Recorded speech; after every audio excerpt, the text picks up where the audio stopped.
യേശുമിശിഹായ്ക്കും സ്തുതിയായിരിക്കട്ടെ. യേശുക്രിസ്തു ജീവിക്കുന്നവരെയും മരിച്ചവരെയും വിധിക്കാൻ വരുമെന്നും ഞാൻ വിശ്വസിക്കുന്നു. നമ്മുടെ വിശ്വാസ പ്രമാണത്തിലെ ഏറ്റവും പ്രധാനപ്പെട്ട പ്രമാണമാണ് യേശുക്രിസ്തു വീണ്ടും വരും, രണ്ടാം വരവ്. അന്ന് വരുന്നത് വിദ്യാളനായിട്ടാണ് എന്നാണ് നമ്മുടെ വിശ്വാസം. അത് തന്നെയാണ് യഥാർത്ഥത്തിൽ കത്തോലിക്ക സഭ പഠിപ്പിക്കുന്നത്. അതുപോലെ തന്നെ യേശുക്രിസ്തു എന്ന് വരും, എപ്പോഴാണ് യേശുക്രിസ്തുവിൻ്റെ ആഗമനം ഉണ്ടാകുക എന്നീ ചോദ്യങ്ങളെല്ലാം സാധാരണ കത്തോലിക്ക വിശ്വാസികളുടെ മനസ്സിൽ എപ്പോഴും ഉണ്ടാകുന്നതാണ്. ബൈബിളിൽ ദാനിയേൽ പ്രവാചകന്റെ പ്രവചനങ്ങളിൽ യേശുക്രിസ്തുവിനെ പറ്റി പരാമർശിക്കുന്നുണ്ട്. അതുപോലെ തന്നെ നമ്മൾ വീണ്ടും നോക്കുകയാണെങ്കിൽ വീണ്ടും സുവിശേഷങ്ങളിൽ യേശുക്രിസ്തുവിൻ്റെ രണ്ടാം വരവിനെ പറ്റി പറയുന്നുണ്ട്. അപ്പസ്തോല പ്രവർത്തനങ്ങളിൽ പറയുന്നുണ്ട്, പൗലോസ്ലീഹ പറയുന്നുണ്ട്. അപ്പോൾ ഈ ഒരു കാലഘട്ടത്തിൽ കൂടുതൽ ഊന്നൽ കൊടുക്കുന്ന ഒരു ചിന്താഗതി പലപ്പോഴും പലരുടെ മനസ്സിനെ തെറ്റിദ്ധരിപ്പിക്കാനും അതേസമയം വിശ്വാസത്തിലേക്ക് നയിക്കുവാനും ഉതകുന്ന ഒരു ചിന്താഗതിയും യഥാർത്ഥ വിശ്വാസവുമാണ് യേശുക്രിസ്തുവിൻ്റെ രണ്ടാം വരവ്. അവിടുന്ന് ജീവിക്കുന്നവരെയും മരിച്ചവരെയും വിധിക്കാൻ വരും എന്നുള്ളൊരു വിശ്വാസം. അതോടൊപ്പം യേശുക്രിസ്തുവിൻ്റെ രണ്ടാം വരവിനോടൊപ്പം മരിച്ചുപോയ സകലരും ഉയർത്തെണീക്കുന്നു, യേശുക്രിസ്തുവിനോടൊപ്പം സ്വർഗത്തിലേക്ക് പോകുന്നു എന്നുള്ളൊരു വിശ്വാസം. അപ്പോൾ ഈ വിശ്വാസത്തിന്റെ അടിത്തറ വരുന്നത് യേശുക്രിസ്തുവിന്റെ വചനങ്ങളിലൂടെ തന്നെയാണ്. ആ വചനങ്ങൾക്ക് കൂടുതൽ വ്യാഖ്യാനം കൊടുത്തിരിക്കുന്നത് വിശുദ്ധ പൗലോസ്ലീഹ തന്നെയാണ്. ഇന്നത്തെ സത്യവിശ്വാസം പ്രോഗ്രാമിലേക്ക് ഏവർക്കും സ്വാഗതം. സത്യവിശ്വാസം പ്രോഗ്രാം ഇന്ന് ചർച്ച ചെയ്യുന്നത് യേശുക്രിസ്തുവിന്റെ രണ്ടാം വരവാണ്. പലർക്കും ഇടർച്ചയ്ക്ക് കാരണമായിട്ടുള്ളതും അതേസമയം പലർക്കും വിശ്വാസത്തിലേക്ക് നയിക്കുന്നതുമായ വലിയൊരു ദൈവശാസ്ത്ര അടിത്തറയാണ് യേശുക്രിസ്തുവിന്റെ രണ്ടാം വരവ്. ഇന്ന് നമ്മുടെ സത്യവിശ്വാസം പ്രോഗ്രാമിലേക്ക് അതിഥിയായി എത്തിയിരിക്കുന്നത് ബ്രദർ ജോജിയാണ്. ജോജി ബ്രദറെ, നമുക്കറിയാവുന്നതുപോലെ യേശുക്രിസ്തുവിന്റെ രണ്ടാം വരവ് ഇന്ന് കത്തോലിക്ക സഭയിൽ ഏറ്റവും കൂടുതൽ ചർച്ച ചെയ്യപ്പെടുന്ന വിഷയമാണ്. ആദിമ നൂറ്റാണ്ട് മുതൽ ഇന്ന് വരെയും. ഒരു കാലഘട്ടത്തിൽ അപ്പസ്തോല പ്രവർത്തനങ്ങളിൽ വെച്ച് നമ്മുടെ ശ്ലീഹന്മാർ ചോദിച്ച ഒരു ചോദ്യമാണ്, കർത്താവെ അങ്ങ് എപ്പോഴാണ് തിരികെ വരുന്നത്? അങ്ങനെ ഒരു ചോദ്യം ചോദിക്കുന്നുണ്ട്. അതുപോലെ തന്നെ എന്നാണ് അങ്ങ് രാജ്യം ജനതകളൊക്കെ കൊടുക്കുന്നത്, ഞങ്ങൾക്കായി കൊടുക്കുന്നതൊക്കെ. അപ്പോൾ യേശുക്രിസ്തു പറയുന്ന ഒരു കാര്യമുണ്ട്, ഇത് നിങ്ങൾ ഇപ്പോൾ അറിയേണ്ട കാര്യമല്ല, അത് പിതാവ് എപ്പോൾ നിശ്ചയിച്ചിരിക്കുന്നതോ ആ സമയത്ത് നടക്കേണ്ട കാര്യമാണ് എന്നുള്ള രീതിയിലൊക്കെ പറയുന്നുണ്ട്. അപ്പോൾ ഇന്നത്തെ കാലഘട്ടത്തിൽ പലപ്പോഴും പലരിലും ഭിന്നത ഉളവാക്കുന്നു, പ്രത്യേകിച്ച് ക്രൈസ്തവ സമൂഹങ്ങളിൽ ഭിന്നത ഉളവാക്കുന്ന ഒരു കാര്യമാണ് യേശുക്രിസ്തുവിന്റെ രണ്ടാം വരവിനെ കുറിച്ചുള്ള സത്യങ്ങളും അർദ്ധസത്യങ്ങളും അതേക്കുറിച്ചുള്ള അവിശ്വാസ പ്രമേയങ്ങളും അങ്ങനെ കാര്യങ്ങളൊക്കെ. അപ്പോൾ ഇതിനെക്കുറിച്ച് എന്താണ് നമുക്ക് കൂടുതലായിട്ട് അറിയാൻ കഴിയുക? ബൈബിൾ അധിഷ്ഠിതമായിട്ട് നമുക്ക് പറയാമോ? എന്താണ് കൂടുതലായിട്ട് പറയാൻ സാധിക്കുക? ഇവിടെ ജോൺ, നമ്മുടെ ക്രിസ്തീയ വിശ്വാസത്തിൽ നമ്മളെല്ലാവരും അടിസ്ഥാനപരമായി വിശ്വസിക്കേണ്ട, അല്ലെങ്കിൽ നമ്മുടെ വിശ്വാസത്തെ ബലപ്പെടുത്തുന്ന, നമ്മുടെ വിശ്വാസ ജീവിതത്തെ വളരെയേറെ പ്രോത്സാഹിപ്പിക്കുന്ന, സഹായിക്കുന്ന ഒരു വലിയ സത്യമാണ്. അത് നമ്മൾ വിശ്വാസ പ്രമാണത്തിൽ ചൊല്ലുന്നു, യേശുക്രിസ്തു വീണ്ടും വരും, ജീവിക്കുന്നവരെയും മരിക്കുന്നവരെയും വിധിക്കുവാൻ വേണ്ടി. ഇത്തരത്തിലുള്ള ആ ഒരു വിശ്വാസത്തെ വളരെ മുറുകെ പിടിച്ചുകൊണ്ടാണ് ആദിമകാലത്തെ ക്രൈസ്തവർ ഈ അപ്പസ്തോലന്മാരിലൂടെ പകർന്നു കിട്ടിയ ആ യേശുക്രിസ്തുവിലുള്ള വിശ്വാസത്തിന് വേണ്ടി ജീവൻ വരെ ത്യജിക്കാൻ തയ്യാറായത്. യേശുക്രിസ്തു വീണ്ടും വരികയില്ല, അല്ലെങ്കിൽ തങ്ങൾക്ക് സ്വർഗത്തിലേക്ക് പോകുവാൻ സാധിക്കുകയില്ല, യേശുക്രിസ്തുവിൻ്റെ മരണത്തോടുകൂടി എല്ലാം കഴിഞ്ഞു എന്ന ഒരു അവസ്ഥയായിരുന്നെങ്കിൽ ഒരിക്കലും അങ്ങനെ സംഭവിക്കുകയില്ലായിരുന്നു. എന്നാൽ നമുക്ക് കാണാൻ സാധിക്കും, സഭയുടെ ചരിത്രം എടുത്ത് പഠിക്കുമ്പോൾ അനവധി വ്യക്തികൾ ഈ ഒരു വിശ്വാസത്തെ പ്രതി ഇതിൽ ഉറച്ചു വിശ്വസിച്ചുകൊണ്ട് തങ്ങളുടെ ജീവൻ തന്നെ അവർ ത്യജിച്ചു. എന്നാൽ കാലകാലങ്ങൾ കഴിഞ്ഞപ്പോൾ ഇപ്പോൾ നമുക്ക് കാണാൻ സാധിക്കും, ഇപ്പോഴത്തെ ലോകത്തെടുത്ത് പരിശോധിക്കുമ്പോൾ യേശുക്രിസ്തുവിൻ്റെ രണ്ടാം വരവിനെക്കുറിച്ചൊക്കെ പറയുമ്പോൾ ക്രിസ്തീയ വിശ്വാസികൾക്ക് തന്നെ അതിനെക്കുറിച്ചൊന്നും ഒരു ആഴമേറിയ ഗഹനമായ ഒരു വലിയ വിശ്വാസമില്ല, അല്ലെങ്കിൽ അതിലൊന്നും അല്ല അവരുടെ ജീവിതം. അതൊക്കെ പലപ്പോഴും അവരുടെ ജീവിതത്തിൽ നിന്ന് അകന്നു പോകുന്നതായിട്ടും അവരെല്ലാം വിശ്വാസത്തിൽ നിന്ന് മാറിപ്പോകുന്നതായിട്ട് നമുക്ക് കാണാൻ സാധിക്കും. അപ്പോൾ നമ്മളിങ്ങനെ ജസ്റ്റ് പരിശോധിക്കുമ്പോൾ അതിനെക്കുറിച്ച് നമ്മൾ ആദ്യം പറയേണ്ട ഒരു കാര്യം ഇതാണ്: യേശുക്രിസ്തു ആദ്യമായിട്ട് ഭൂമിയിലേക്ക് വന്നത്, അല്ലെങ്കിൽ യേശുക്രിസ്തുവിൻ്റെ ജനനം. യേശുക്രിസ്തുവിൻ്റെ ജനനം അത് ലോക ചരിത്രത്തെ, നമ്മുടെ വിശ്വാസത്തെ എല്ലാം ആകെപ്പാടെ മാറ്റിമറിച്ച ഒരു സംഭവമാണ്. അപ്പോൾ നമ്മൾ യേശുക്രിസ്തുവിൻ്റെ ജനനത്തെക്കുറിച്ച് നമ്മൾ ആഴത്തിൽ മനസ്സിലാക്കുമ്പോൾ, പിതാവായ ദൈവം രക്ഷകനെ വാഗ്ദാനം ചെയ്തതിന് ശേഷം എത്രയോ വർഷങ്ങൾക്ക് ശേഷമാണ് സംഭവിച്ചത്. യേശുക്രിസ്തുവിൻ്റെ ജനനത്തിന് 700 വർഷം മുമ്പാണ് യേശയ്യാ പ്രവാചകൻ അതിനെക്കുറിച്ച് പറയുന്നത്. വീണ്ടും മലാക്കി പ്രവാചകൻ യേശുക്രിസ്തു ജനനത്തിന് 500 വർഷം മുമ്പ് പറയുന്നു. ഈ ഒരു പ്രവചനമെല്ലാം ഉണ്ടായിട്ടൊക്കെ ഒരുപാട് നാളുകൾ വിശ്വാസികൾക്ക് യേശുക്രിസ്തുവിൻ്റെ ജനനത്തിന് വേണ്ടി കാത്തിരിക്കേണ്ടി വന്നു. എന്നാലും യേശുക്രിസ്തു ജനിച്ചു എന്നത് ഒരു വളരെ സത്യമാണ്, അത് ആർക്കും നിഷേധിക്കാൻ സാധിക്കില്ല.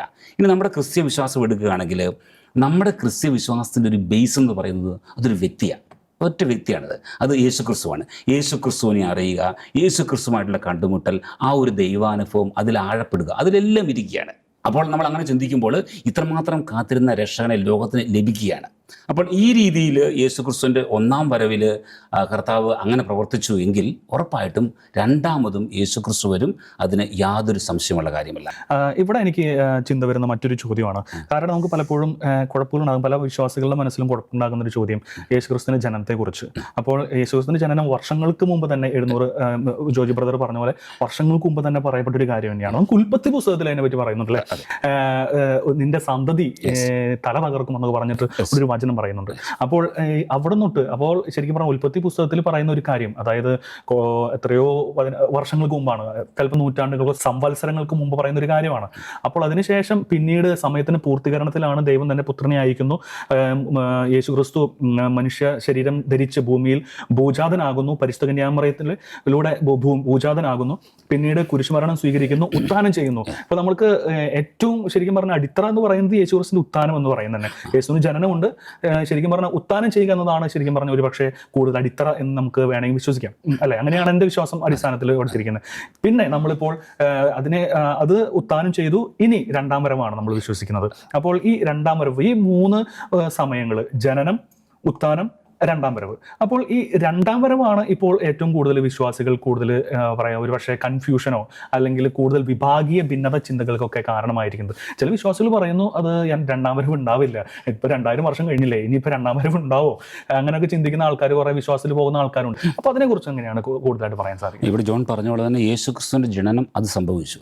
അത് ശരിക്കും മാനവകുലത്തെല്ലാം വലിയ പ്രത്യാശ നൽകുന്ന, അല്ലെങ്കിൽ എന്താ പറയുക, പാപത്തിൻ്റെയും മരണത്തിൻ്റെയും ഒക്കെ ഭീതിയിൽ കഴിഞ്ഞ മാനവരാശിയെ അതിൽ നിന്ന് പൂർണ്ണമായി മോചിപ്പിക്കുന്ന യേശുക്രിസ്തുവിൻ്റെ ജനനം അത് പിതാവിൻ്റെ വാഗ്ദാനമായിരുന്നു. അതിനുശേഷം അവൻ്റെ പരസ്യ ജീവിതം, അതുപോലെ തന്നെ നമുക്ക് പാപമോചനം ലഭ്യമാക്കി തന്ന, അല്ലെങ്കിൽ നമുക്ക് എല്ലാ വിധത്തിലുള്ള ദൈവത്തിൻ്റെ കൃപാവരങ്ങളും ചൊരിയുന്ന യേശുക്രിസ്തുവിൻ്റെ കുരിശുമരണം. അപ്പോൾ ഒരു വിശ്വാസിയുടെ ജീവിതത്തിൻ്റെ ഒരു വലിയ ഫോക്കസ് ചെയ്യേണ്ടത് യേശുക്രിസ്തുവിൻ്റെ കുരിശുമരണത്തിലാണ്, യേശുക്രിസ്തുവിൻ്റെ ഉദ്ധാനത്തിലാണ്.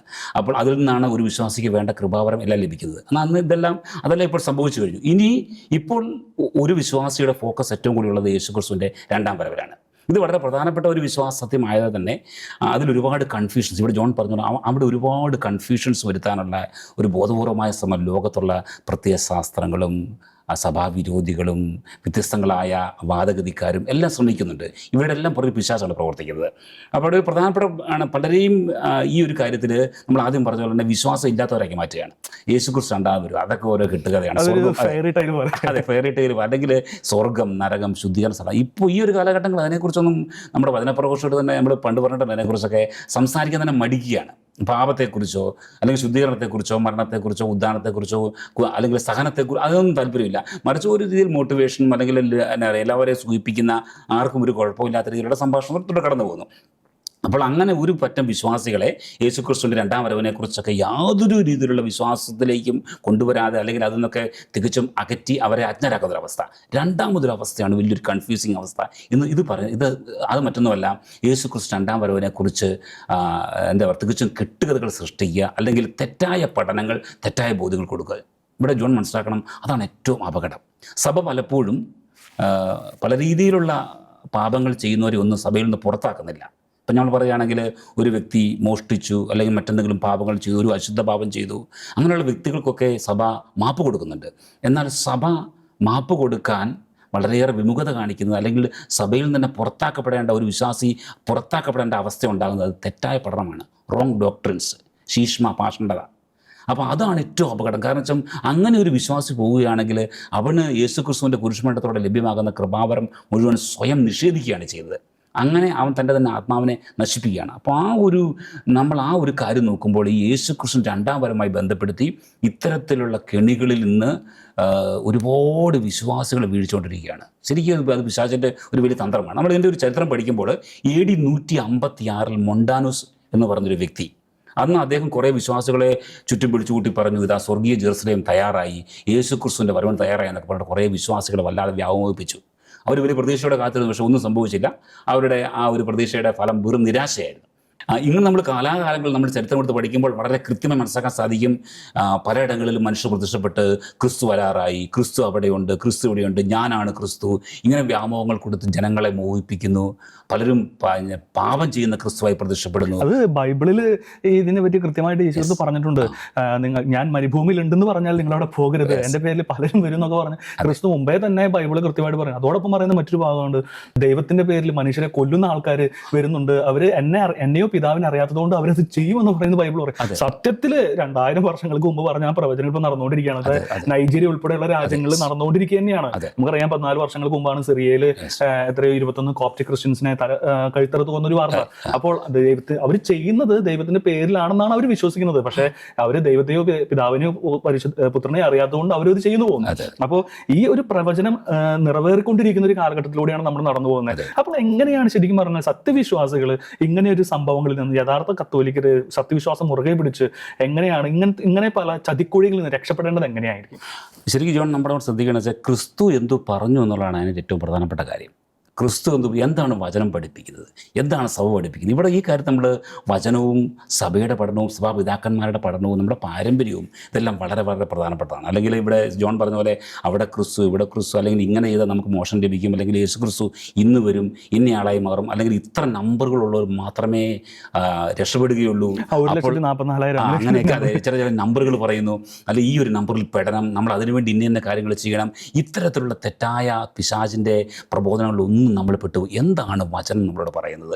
വചനം എന്തു പറയുന്നു, സഭ എന്തു പറയുന്നു, സഭാപിതാക്കന്മാർ എന്തു പറയുന്നു, അതാണ് നമ്മൾ ഫോളോ ചെയ്യേണ്ടത്. അപ്പോൾ ഈ ഒരു കാലഘട്ടങ്ങളിൽ ഇപ്പോൾ ഇവിടെ ജോൺ പറഞ്ഞതിനോട് ഞാൻ കൂട്ടിച്ചേർത്ത് പറയാൻ ആഗ്രഹിക്കുന്നത്, എന്തുകൊണ്ടാണ് ഈ രീതിയിൽ മനുഷ്യരെ വല്ലാതെ കൺഫ്യൂസ് ചെയ്യാൻ സാധിക്കുന്നത്? കാരണം നമുക്കറിയാം, നമ്മൾ ഒരിക്കലും ഒരു ശരീരത്തിന് വേണ്ടി മാത്രം ജീവിക്കുന്ന മനുഷ്യരല്ല. നമ്മുടെ ശരീരം ഏറിയാൽ 70, 80, 90 വർഷം അതിനുശേഷം നമ്മൾ ഉറപ്പായിട്ട് കടന്നു പോകും. ഈ ശരീരം ചീഞ്ഞു പോകും ശരിക്കും. അപ്പം നമ്മളെന്ന് പറയുന്നത്, ഒരു വ്യക്തി എന്ന് പറയുന്നത് അവൻ്റെ ആത്മാവാണ്. ഇതൊരു സത്യമാണെങ്കിലും ഈ ഒരു കാലഘട്ടത്തിലെ ഒരു പ്രത്യേകമായ സാഹചര്യത്തിൽ, അല്ലെങ്കിൽ ലോകത്തിൻ്റെ ഒരു വലിയ സ്വാധീനത്തിൽ, ജഡത്തിൻ്റെ സ്വാധീനത്തിൽ, പൈശാചികമായ പഠനങ്ങളുടെ സ്വാധീനത്തിൽ, നമ്മുടെ തന്നെ സ്വാർത്ഥതയുടെ ഒക്കെ ഫലമായിട്ട് ഈ ഒരു സത്യം നമ്മൾ പലപ്പോഴും മറന്നു പോവുകയാണ് ചെയ്യുന്നത്. അത് ഒരു വർഷത്തെ അറിവില്ലാത്ത ആൾക്കാരുണ്ട് തീർച്ചയായിട്ടും. നമുക്ക് ഏത് രാജ്യത്തെടുത്ത് നോക്കിയാൽ, പാശ്ചാത്യ രാജ്യവും നമ്മുടെ ഈസ്റ്റേൺ എവിടെ എടുത്താലും അറിവില്ലാത്ത ആൾക്കാരുണ്ട് തീർച്ചയായിട്ടും. അത് ഇപ്പോൾ ക്രിസ്ത്യാനി ആയെന്ന് പറഞ്ഞാലും അറിവില്ലാത്ത ആൾക്കാരുണ്ട് തീർച്ചയായിട്ടും. കാരണം പലരും ജനിച്ചു വളർന്ന അല്ലെങ്കിൽ സാമൂഹിക അങ്ങനെയാണ്. അപ്പോൾ ചിലരുടെ ഭാഗത്ത് പക്ഷെ അത് അങ്ങനെയല്ല, ചിലരുടെ ഭാഗത്ത് അവഗണനയാണ്, ചിലരുടെ ഭാഗത്ത് നിസ്സംഗതയാണ്. അതാണ് അവിടെ വരുന്ന വ്യത്യാസം വരുന്നത്. അപ്പോൾ അങ്ങനെ നമ്മുടെ ആത്മാവ് വളരെ പ്രധാനപ്പെട്ടതായത് കാരണം, അല്ലെങ്കിൽ നമ്മൾ ആത്മീയ മനുഷ്യരായത് കാരണം, നമ്മുടെ ആത്മാവിനെയാണ് ദൈവത്തിന് ആവശ്യമായത് കാരണം, നമ്മുടെ ആത്മാവാണ് സ്വർഗത്തിൽ പോകുന്നത് കാരണം, ഇത്തരം കാര്യങ്ങളിൽ മനുഷ്യന് എപ്പോഴും ശ്രദ്ധയുണ്ട്. എത്ര ഇല്ലെന്ന് പറഞ്ഞാലും നമ്മൾ ദൈവത്താൽ സൃഷ്ടിക്കപ്പെട്ടതിനാൽ നമ്മൾ ദൈവത്തിൽ എത്തിച്ചേരുന്നവരെ നമുക്ക് ഒരു തൃപ്തിയില്ല. സെൻറ്റ് അഗസ്റ്റിനാണ് ഇതിനെക്കുറിച്ച് വളരെ വ്യക്തമായി പഠിപ്പിക്കുന്നത് നമ്മുടെ. അപ്പോൾ ആ ഒരു അവസ്ഥ അങ്ങനെ ഉള്ളത് കാരണം തന്നെ നമ്മുടെ ആത്മാവിൻ്റെ രക്ഷയെക്കുറിച്ചും നമ്മുടെ ആത്മാവിൻ്റെ അവസ്ഥയെക്കുറിച്ചും നമ്മുടെ മരണത്തെക്കുറിച്ചും അതുമായി ബന്ധപ്പെടുത്തി ക്രിസ്തുവിൻ്റെ രണ്ടാം വരവിനെക്കുറിച്ചും ജനത്തിന് വളരെ വളരെ ശ്രദ്ധയുണ്ട്, ഒരു വലിയ ജാഗ്രതയുണ്ട്, അതിൽ വലിയ താല്പര്യമുണ്ട്. അപ്പോൾ അവരുടെ ആ ഒരു അവസ്ഥ, അവരുടെ താല്പര്യം, അവരുടെ ശ്രദ്ധ, അല്ലെങ്കിൽ അവരുടെ കുറച്ചൊരു അവ്യക്തത, അവരുടെ ജിജ്ഞാസ, അവരുടെ മാനസികമായിട്ടുള്ള ആ ഒരു പരിമിതി, ഇതൊക്കെ മുതലെടുത്താണ് ഇത്തരം പഠനങ്ങൾ പലപ്പോഴും ജനങ്ങളെ സത്യമായ വിശ്വാസത്തിൽ നിന്ന് മാറ്റിക്കളയുന്നത്. അപ്പോൾ നമ്മൾ ശ്രദ്ധിക്കേണ്ടത്, ഈ ഒരു കാലഘട്ടങ്ങളിൽ നമ്മൾ ശ്രദ്ധിക്കേണ്ടത് ഈ ഒരു കാര്യം, അങ്ങനെ ഒരു സത്യവിശ്വാസത്തിൽ മാറ്റി കളയുന്നു എന്ന് പറയുന്നു. അതിൻ്റെ പിന്നിൽ പൈശാചിക പ്രവൃത്തി തന്നെയാണ്. പക്ഷേ അത് എന്തുകൊണ്ടാണ് അങ്ങനെ വരുന്നത്? കൃപ നഷ്ടപ്പെട്ടു പോകുന്നതുകൊണ്ടാണോ? എന്തുകൊണ്ടാണത്? അല്ലെങ്കിൽ തെറ്റായ പഠനങ്ങൾ അവരെ നയിക്കുന്നത് കൊണ്ടാണോ? എന്തായിരിക്കും അതിൻ്റെ പിന്നിലുള്ളൊരു? അല്ല ജോൺ, ഇവിടെ നമ്മൾ മനസ്സിലാക്കേണ്ട ഒരു കാര്യം, നമ്മുടെ ആത്മാവിനെക്കുറിച്ച്, നമ്മുടെ ആത്മരക്ഷയെക്കുറിച്ച് നമ്മൾ മറ്റെന്തിനേക്കാൾ അധികമായിട്ടൊരു ജാഗ്രത കാണിക്കണം, ഒരു ശ്രദ്ധ കാണിക്കണം, ഒരു വലിയ ഒരു ഉത്സാഹം കാണിക്കണം.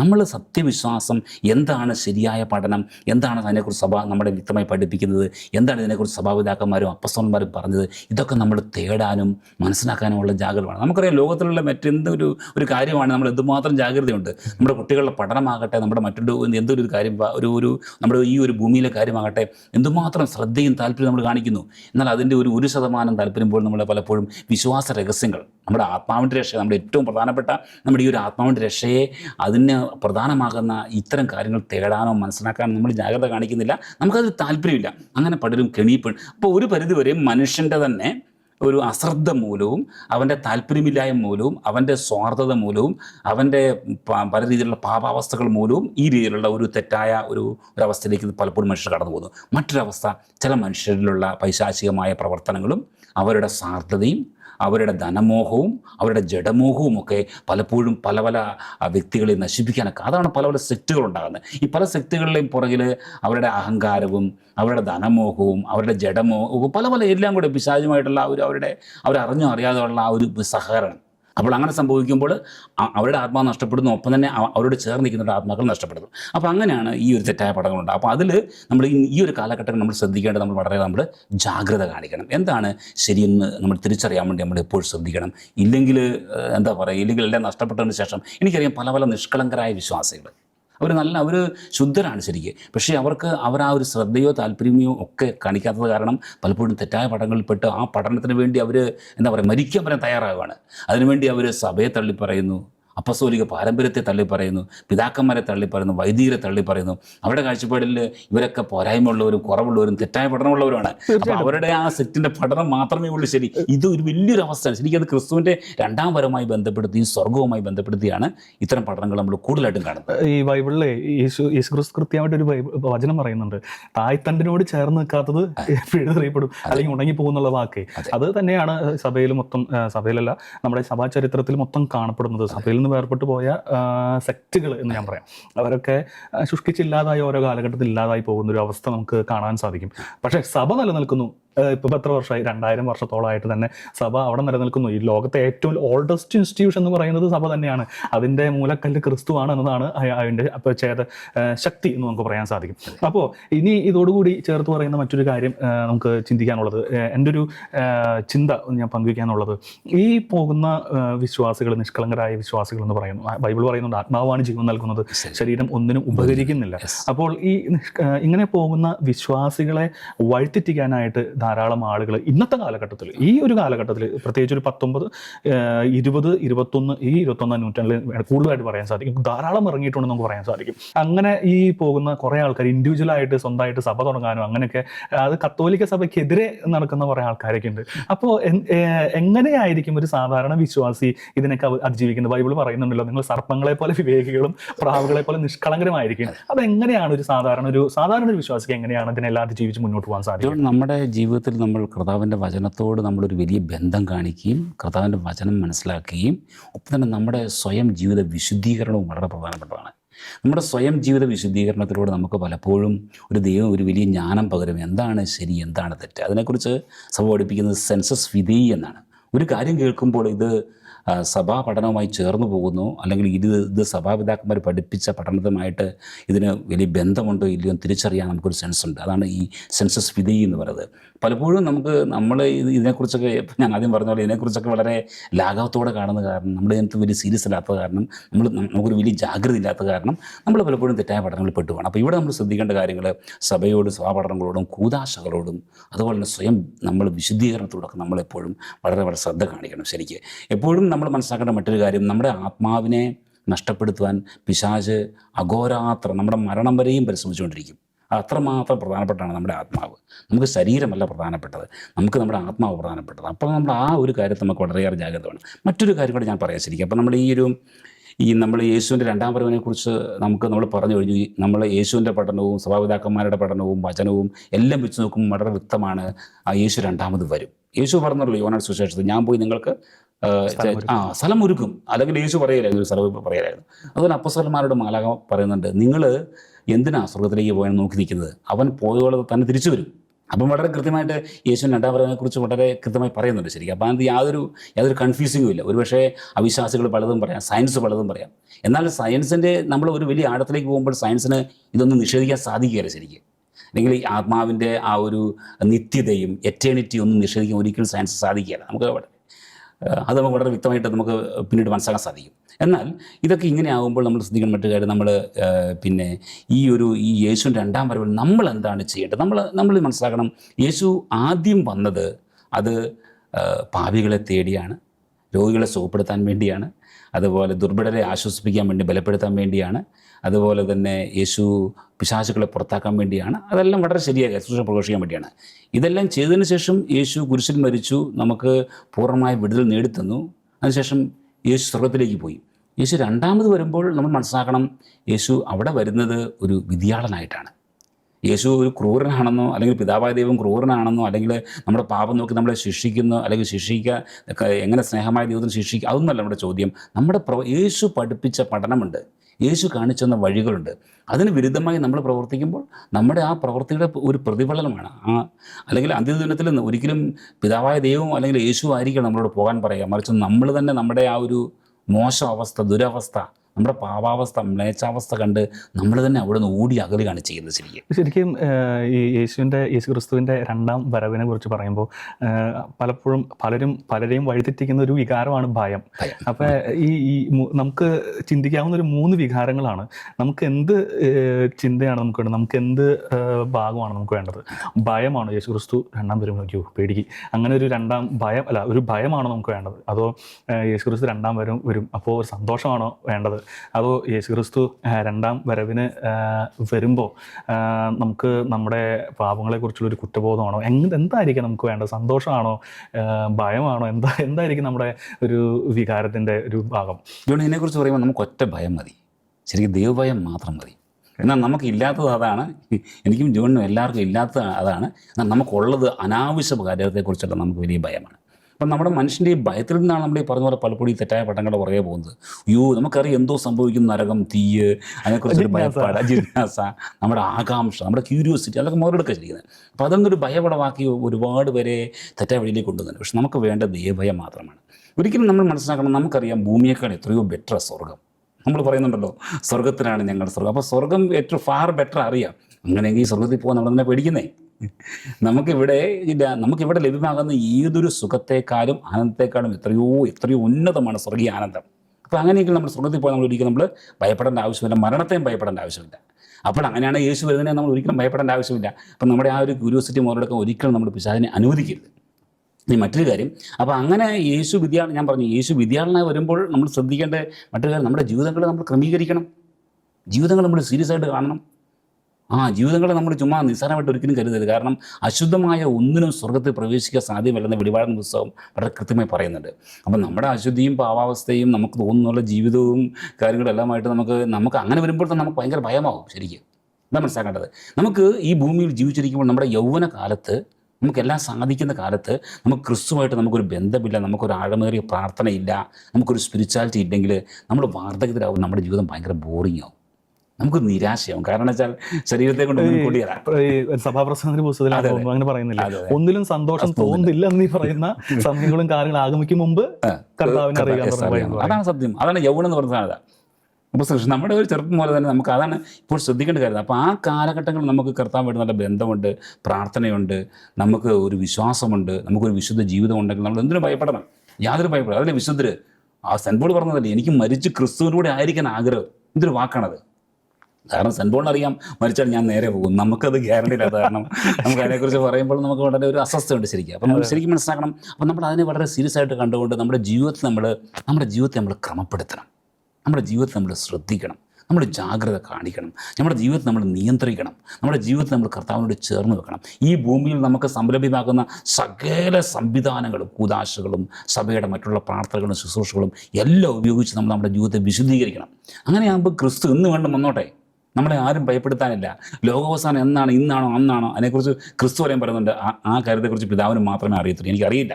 ഇവിടെ കൃത്യമായിട്ട് ക്രിസ്തു പറയുന്നുണ്ട്. അപ്പോൾ ഇന്നാണോ അല്ലെങ്കിൽ നാളെയാണോ അല്ലെങ്കിൽ അത്തരം പഠനങ്ങളുടെ പുറകെ നമ്മൾ വളരെ കുരിശിട്ടിട്ട് ഓടേണ്ട യാതൊരു ആവശ്യം, എന്ന് വേണം ആയിക്കോട്ടെ. കാരണം നമ്മൾ തയ്യാറാണ്. ശരിക്ക് ഒരു വിശ്വാസി എപ്പോഴും തയ്യാറായിരിക്കണം ക്രിസ്തു വരുമ്പോൾ ക്രിസ്തുവിലൂടെ പോകാൻ.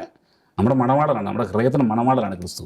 അപ്പോൾ ആ മണവാളനെ കൂടെ പോകാൻ നമ്മുടെ ആത്മാവാകുന്ന മണവാട്ടിയെ നമ്മൾ എപ്പോഴും ഒരുക്കി വെടിപ്പാക്കി നല്ല തയ്യാറെടുപ്പോട് നിർത്തണം. ഇതോടൊപ്പം ഒരു ചോദ്യം കൂടി ചോദിക്കുകയാണ്. നമ്മൾ വിശ്വാസ പ്രമാണത്തിൽ പറയുന്നു ശരീരങ്ങളുടെ ഉയർപ്പിൽ വിശ്വസിക്കുന്നു. അത് വീണ്ടും നമുക്കറിയാം, അത് വിശുദ്ധ പൗലോസ്ലീഹ എഴുതിയ ലേഖനങ്ങളിലും ഇങ്ങനെ പറയുന്നുണ്ട്. ശരീരങ്ങളിലെ ഉയർപ്പിന് നമ്മളാരും ഉയർപ്പിക്കപ്പെടാതിരിക്കുകയില്ല, ശരീരങ്ങളോടുകൂടെ നമ്മൾ ഉയർപ്പിക്കപ്പെടും. അത് എന്താ പറയുക, കാഹളധ്വനി മുഴങ്ങുമ്പോൾ കർത്താവിൻ്റെ വചനം പറയുമ്പോൾ നമ്മളെല്ലാവരും ശരീരങ്ങളോടുകൂടി ഉയർപ്പിക്കപ്പെടും എന്ന് പറയുന്നുണ്ട്. അത് എന്താണ് ശരിക്കും ഉദ്ദേശിക്കുന്നത്? നമ്മുടെ ഈ ആയിരിക്കുന്ന ഈ ഫിസിക്, നമ്മൾ ഈ പറയില്ലേ, ഈ ശരീരത്തോടു കൂടി തന്നെയാണ് ഉയർപ്പിക്കപ്പെടുന്നത്. അത് ബൈബിൾ പറയുന്നുണ്ട്, ആ ഒരു ഉയർപ്പിക്കപ്പെടുന്ന ശരീരം വേറെ ആയിരിക്കാം എന്ന് പറയുന്നുണ്ട്. പക്ഷേ നമ്മുടെ ഐഡന്റിറ്റി തന്നെയായിരിക്കും, അങ്ങനത്തെ കുറേ ക്വസ്റ്റ്യൻസ്. ഇതിനെക്കുറിച്ച് ശരിക്കും സഭാപിതാക്കന്മാർ പഠിപ്പിക്കുന്ന കാര്യം എന്താണ്? നമ്മുടെ ഒരു ശരീരം മഹത്വീകൃതമായിരിക്കും. ഓക്കെ. എന്നാൽ നമുക്ക് തിരിച്ചറിയാൻ സാധിക്കുമെന്നാണ് പറഞ്ഞത് ശരിക്കും. ജോൺ ഒരു കാര്യം മനസ്സിലാക്കണം. നമ്മൾ ഈ ഭൂമിയിലായിരിക്കുമ്പോൾ ക്രിസ്തുവിനെ സ്തുതിക്കാൻ ഉപയോഗിച്ച നാവും, ക്രിസ്തുവിനെ കാണാൻ ഉപയോഗിച്ച കണ്ണും, വചനം കേൾക്കാൻ ഉപയോഗിച്ച ചെവിയും, നമ്മൾ പ്രാർത്ഥിക്കാൻ ഉപയോഗിച്ച അല്ലെങ്കിൽ മറ്റുള്ളവരെ സഹായിക്കാൻ ഉപയോഗിച്ച കൈയും ഒക്കെ അങ്ങനെ നശിച്ചു പോവോ? ഒരിക്കലും നശിച്ചു പോയില്ല ഒരിക്കലും. പക്ഷേ അതിൻ്റെ ഒരു അവസ്ഥ മറ്റൊന്നായിരിക്കാം. അത് നമുക്ക് നമ്മുടെ ബുദ്ധി കൊണ്ട് മനസ്സിലാക്കാൻ പറ്റുന്നൊരു കാര്യമല്ല ശരിക്കും. എങ്കിലും അതൊരു മഹത്വീകൃത അവസ്ഥയായിരിക്കാം. എന്നാൽ നമുക്കും മറ്റുള്ളവർക്കും നമ്മളെ കണ്ട തിരിച്ചറിയാൻ സാധിക്കുകയും ചെയ്യും. അത് ദൈവത്തിൻ്റെ ഒരു വലിയ ജ്ഞാനത്തിൽ ദൈവം ചെയ്യുന്ന പ്രവൃത്തിയാണ് ശരിക്കും. എന്നാൽ മനസ്സിലാക്കേണ്ട മറ്റൊരു കാര്യം, നമ്മുടെ അവയവങ്ങൾ നമ്മൾ വിശുദ്ധമായി സൂക്ഷിക്കുന്നുവെങ്കിൽ നമ്മൾ കാണുന്നുണ്ടല്ലോ പലപ്പോഴും വിശുദ്ധരുടെ ചില അവയവങ്ങളൊന്നും എന്താ പറയുക, അത് തീരെ നശിച്ചു പോകുന്നില്ല. പലപ്പോഴും ചില ശരീരം തന്നെ അതെവിടെ ഇരിക്കുന്നു, അഴുകാത്തവർ. അപ്പോൾ നമ്മൾ അങ്ങനെയൊക്കെ വരുമ്പോൾ നമ്മൾ തന്നെ മനസ്സിലാക്കേണ്ടത് ശരീരത്തിനെ കുറിച്ച് പ്രാധാന്യമുണ്ട്. ശരീരമായി ബന്ധപ്പെടുത്തി കർത്താവിന് പ്ലാൻ ഉണ്ടെന്നല്ല മനസ്സിലാക്കേണ്ടത്. കാരണം നമ്മൾ അതുകൊണ്ടാണ് ശരീരത്തെ വിശുദ്ധിയോട് സൂക്ഷിക്കേണ്ടത്. കാരണം നമ്മൾ ശരീരത്തിലാണല്ലോ എല്ലാം സ്വീകരിക്കുന്നത്. ഈശോയെ സ്വീകരിക്കുന്നത് നമ്മൾ നവലാണല്ലോ സ്വീകരിക്കുന്നത്, അല്ലേ? അപ്പോൾ ഈ ശരീരത്തിനാണ് നമ്മൾ പല കൂതാശകൾ സ്വീകരിക്കുന്നത് നമ്മുടെ ശരീരത്തിലാണല്ലോ. അപ്പോൾ അതിലെ ശരീരം ഈശോയുടെ ആലയമാണ്, ദൈവത്തിൻ്റെ ആലയമാണെന്ന് പറയുന്നത്. അപ്പോൾ നമ്മുടെ ശരീരത്തെ നമ്മൾ വിശുദ്ധിയോടെ, അത് വളരെ പ്രധാനപ്പെട്ട ഒരു കാര്യമാണ്. ഇതോടൊപ്പം കൂട്ടിച്ചേർത്ത് ഒരു കാര്യം കൂടി പറയാണ്. അതായത് നമുക്ക് കമ്മ്യൂണിയം ഓഫ് സെയിൻസ് എന്ന് പറയുന്നത്, പുണ്യന്മാരുടെ ഐക്യത്തിൽ എന്ന് പറയുന്നത്. ഇപ്പോൾ നമ്മൾ മരണപ്പെട്ട് കഴിഞ്ഞു, നമ്മുടെ സഭാവിശ്വാസം എങ്ങനെയായിരിക്കും? അപ്പോൾ മരണപ്പെട്ട് കഴിഞ്ഞു, അപ്പോൾ നമ്മൾ പുണ്യന്മാരുടെ ഐക്യത്തിൽ, ഇപ്പോൾ ശരീരം സ്വീകരിക്കുന്നു, പുണ്യന്മാരുടെ ഐക്യത്തിൽ എന്ന് പറയുമ്പോൾ നമുക്ക് സ്വർഗത്തിലുള്ള എല്ലാ ആൾക്കാരെയും പരിചയം ഉണ്ടാവും. അതൊരു ചോദ്യമല്ലേ? അത് പരിചയം ഉണ്ടാകുമെന്ന് ചോദിച്ചാൽ പലപ്പോഴും നമുക്കറിയത്തില്ലാത്ത ഒരുപാട് വിശുദ്ധരുണ്ടാകും, ഉറപ്പായിട്ടും ഉണ്ടാകും. എന്നാലും ഒരുപക്ഷെ അന്നേരം ദൈവം നമുക്ക് തരുന്ന ആ ഒരു ശരീരത്തിൻ്റെ അവസ്ഥയും നമ്മുടെ ആ ഒരു പ്രത്യേകമായ എന്താ പറയുക, നമ്മുടെ മൊത്തത്തിലുള്ള നമ്മുടെ എല്ലാ രീതിയിലുള്ള ആ ഒരു ഓർമ്മശക്തിയും അവയവവും ബുദ്ധിയും അതെല്ലാം മാറ്റം ഉണ്ടാവുമല്ലോ. അപ്പോൾ നമുക്ക് അവരെ തിരിച്ചറിയാൻ ഉറപ്പായിട്ട് സാധിക്കും. ഇതൊക്കെ നമ്മുടെ ഒരു എന്താ പറയുക, മാനുഷിക ബുദ്ധിക്ക് ബിയോണ്ടായ കാര്യങ്ങളാണ്. പക്ഷെ ഇതെല്ലാം സംഭവിക്കും, ഇതെല്ലാം ദൈവത്തിനെല്ലാം സാധ്യമാണ്. പിന്നെ ഒരു കാര്യം കൂടെ പറയുന്നത് നിർത്തുകയാണ്. അപ്പോൾ നമ്മൾ ഈ ഒരു യേശുവിൻ്റെ രണ്ടാം വരവിനെ കുറിച്ച് നമ്മൾ ചിന്തിക്കുമ്പോൾ മനസ്സിലാക്കേണ്ട മറ്റൊരു കാര്യം, ഈ കാലഘട്ടത്തെയും നമ്മൾ തിരിച്ചറിയണം ശരിക്കും. ഇത്തരം നമ്മുടെ വിശ്വാസത്യങ്ങളെ തികച്ചും ഇല്ലായ്മ ചെയ്യാനുള്ള വലിയ ബോധപൂർവമായ ശ്രമമുണ്ട്. അതിനുള്ള പ്രത്യേക ശാസ്ത്രങ്ങളുണ്ട്, പഠനങ്ങളുണ്ട്, സാത്താൻ്റെ ചില പ്രസ്ഥാനങ്ങളുണ്ട്. ഇവയെ തിരിച്ചറിഞ്ഞുകൊണ്ട് ഇവയുടെ പോരാട്ടം നമ്മൾ തിരിച്ചറിയണം. കാരണം വെച്ചാൽ മനുഷ്യനെ എങ്ങനെയും നശിപ്പിക്കുക, അവൻ്റെ ആത്മാവിനെ നശിപ്പിക്കുക, അവൻ്റെ ആത്മാവിനെ നരകത്തിൽ തള്ളുക, അങ്ങനെ മാനവരാശിയെ മുഴുവനും എന്താ പറയുക നിത്യനാശത്തേക്ക് തള്ളിവിടുക എന്നുള്ള പിശാചിൻ്റെ ഒരു വലിയ ആഗ്രഹവും അവൻ്റെ ഒരു അജണ്ടയുമാണ്. അതിനുവേണ്ടിയാണ് പല രീതിയിലുള്ള പ്രസ്ഥാനങ്ങളും പ്രത്യയശാസ്ത്രങ്ങളും അഘോരാത്രം പ്രവർത്തിക്കുന്നത്. ഇതുപോലെയുള്ള ഈ പ്രസ്ഥാനങ്ങളെ, ഈ പ്രത്യയശാസ്ത്രങ്ങളെ എങ്ങനെയാണ് നമുക്ക് തിരിച്ചറിയാൻ സാധിക്കുക? അവരുടെയൊക്കെ അവർ ബാഹ്യമോടിൽ എന്തൊക്കെ കാണിച്ചാലും ആത്യന്തികമായി നമ്മൾ അവരുടെ കോറിലേക്ക്, ആഴങ്ങളിലേക്ക് ചെല്ലുമ്പോൾ മനസ്സിലാക്കാൻ സാധിക്കും അത് തികച്ചും സഭാവിരുദ്ധമായിരിക്കും, അല്ലെങ്കിൽ അത് തികച്ചും യേശുവിൻ്റെ പഠനത്തിന് വിരുദ്ധമായിരിക്കും, അല്ലെങ്കിൽ അവരുടെ മുഖ്യ ശത്രു യേശുക്രിസ്തുവായിരിക്കും. അത് വളരെ, പക്ഷേ അതിനുവേണ്ടി നമ്മൾ കുറച്ചൊരു ജ്ഞാനം എപ്പോഴും അതെ നമ്മൾ ഏത് പ്രസ്ഥാനം എടുത്തോ അതിൻ്റെ പുറമേ കാണുമ്പോൾ വളരെ നമ്മളെന്താ പറയുക, നല്ല സുന്ദരമായിട്ടും വളരെ ഭംഗിയുള്ളതായിട്ടും വളരെ ആകർഷകമായിട്ടും വളരെ സഹായകമായിട്ടോ തോന്നും. പക്ഷെ നമ്മൾ അതിന് ആഴങ്ങളിലേക്ക് ചെല്ലാനുള്ള ഒരു ജാഗ്രത, ഒരല്പം നമ്മളൊരു ജ്ഞാനം നമ്മൾ കാണിച്ചാൽ മനസ്സിലാക്കാൻ സാധിക്കും. അതിൻ്റെ ആഴങ്ങളിൽ ചെല്ലുമ്പോൾ അവ തികച്ചു അവരുടെ മുഖ്യ ശത്രു ക്രിസ്തുവും സഭയുമായിരിക്കും, antichrist and anti church. അതാണ് അവിടെയാണ് മനസ്സിലാക്കേണ്ടത് ജോൺ. അപ്പോൾ അങ്ങനെയുള്ള ഒരു കാലഘട്ടത്തിലാണ് നമ്മൾ ജീവിച്ചിരിക്കുന്നത്. നമ്മൾ വളരെ ജാഗ്രത വേണം. നമുക്കൊരു കാര്യം മനസ്സിലാക്കാം, സഭ പഠിപ്പിക്കുന്ന സത്യമാണ്, യേശുക്രിസ്തു വീണ്ടും വരും. അപ്പോൾ ഈ 666 എന്ന് പറയുമ്പോൾ നമ്മളറിയാലോ 666 എന്ന് പറയുമ്പോൾ അപൂർണതകളിൽ അപൂർണത എന്നാണ്, പരിപൂർണമായ അപൂർണത എന്നാണ് അതിനെപ്പറ്റി പറയുന്നത്, അല്ലേ? അങ്ങനെയാണ് തിയോളജി പറയുന്നത്. അപ്പോൾ ഒരുപക്ഷെ ഈ ആന്റി ക്രൈസ്റ്റ് എന്നൊക്കെ പറയുമ്പോൾ അതിൽ അപൂർണതയായ ഒരു ക്രിസ്തു വിരോധം അതല്ലേ ഉദ്ദേശിക്കുന്നത്? അതെ, ഏറ്റവും അപൂർണത പറഞ്ഞത് പിശാചാണ്. അവനുള്ള ഏറ്റവും ഈ അപൂർണതയുടെയും അല്ലെങ്കിൽ വഴിവിഴപ്പിൻ്റെയും വഷളത്തിൻ്റെയും അശുദ്ധിയുടെയും തിന്മയുടെയും പാപത്തിൻ്റെ എല്ലാം മൂർത്തിഭാവം, അല്ലേ? അപ്പോൾ അത് തന്നെ ഉദ്ദേശിക്കുന്നത്. അപ്പോൾ അതൊരു ആൻറ്റി ക്രൈസ്റ്റ് നമ്പറാണ്. അങ്ങനെ ഒരുപാട് കാര്യങ്ങളുണ്ട് ജോൺ. നമ്മൾ എടുക്കുകയാണെങ്കിൽ നമുക്ക് ഈ ഒരു തീരുന്ന ഒരുപാട് കാര്യങ്ങളുണ്ട് ശരിക്കും. ഇതെല്ലാം ഉണ്ടെങ്കിൽ നമ്മൾ മനസ്സിലാക്കേണ്ട കാര്യം, നമ്മൾ സഭയുടെ വിശ്വാസത്തിൽ നമ്മൾ മുറുകെ പിടിക്കണം. യേശുക്രിസ്തു വീണ്ടും വരും, ഉറപ്പായിട്ടും വരും. വരുന്നത് വിദ്യാളനായിട്ടാണ്. നമ്മൾ ഭയപ്പെടേണ്ട ആവശ്യമില്ല. നമ്മുടെ ജീവിതങ്ങളെ ഒരുക്കി നമുക്ക് കാത്തിരിക്കാം.